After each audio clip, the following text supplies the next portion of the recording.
Hi, this is Jason, Jason's Jungle. At the minute, anytime I come down the plot, I seem to be drawn to the compost area.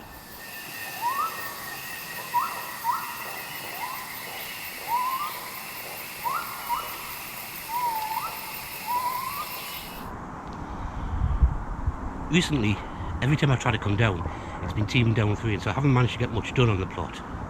I have managed to do some harvests. I've harvested my winter squash. My harlequin squash gave us 7 squash, I think. Come to about £8.5. They're small stuff and squashes. I got the Casperati, I think they're called. I got 2 of them, not many, but they're little munchkin type squashes. And I got 1 butternut squash that fell off just before it was ripening, but it's ripening on the windowsill now. So a few squashes.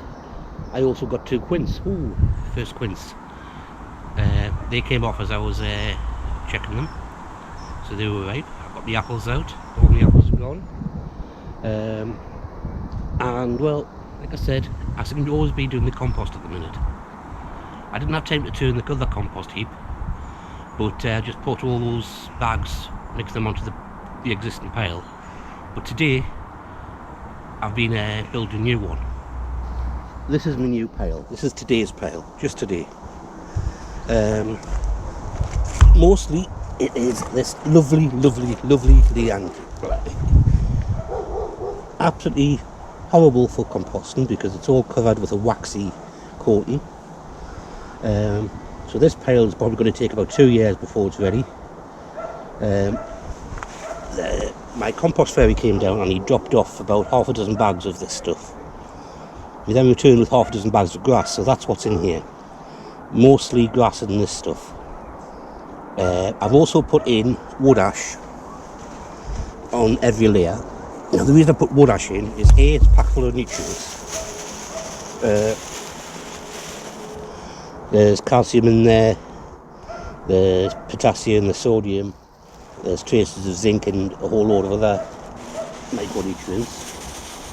Everything that you find in the wood. But also it's quite caustic. That means it's an alkaline, it's quite base. You can extract caustic soda out of this, and caustic soda will dissolve organic matter. So the hope is as the moisture gets through the wood ash, it'll go through and break down the waxy surface and the bacteria into the Leylandii. As I said, it's alkaline. Leylandii has quite a lot of acid in it. It won't affect the compost, but hopefully this will help to neutralise the acidity. And by the time this compost is ready, it would have neutralised anyway. It would have balanced out to about a neutral pH. But this is going to take maybe 2022. It'll be ready in autumn, hopefully, or spring 23.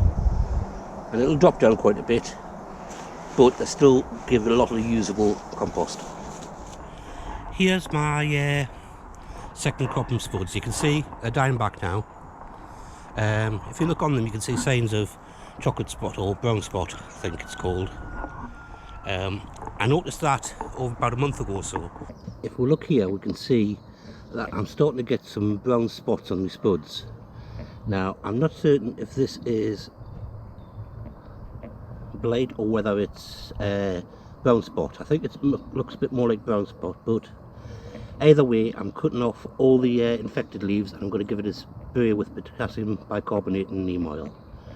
So first of all, I'll get round and I'll cut these all off, all the infected ones, hide them on the compost. Yes, you can compost them. They need living tissue to survive the spores. So once it's in the compost and the tissues break down, the spores will die. So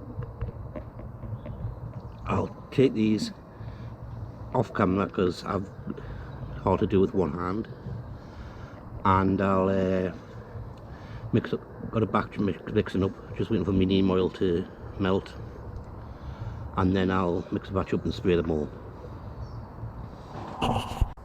what I was doing at the time, which was making a spray with potassium bicarbonate, 1 tablespoon of that, half a tablespoon of neem oil, a bit of horticultural soap and 5 litres of water, and I sprayed that on them, and it seems to have stopped it getting worse. I mean, they've lasted an extra month until they started to die back naturally.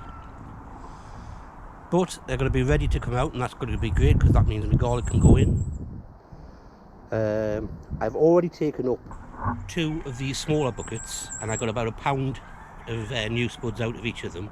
So hopefully I will get a comparative amount out of the big ones. So the small spuds had 1 spud in them. The large buckets had 3 spuds in them. Now we've still got the two pounds of spuds that I had the other day, so I don't need to harvest these yet. I don't need to, but I'm going to harvest one. I'll probably do this one. So I'm going to harvest this now, and we'll see how much this gives us.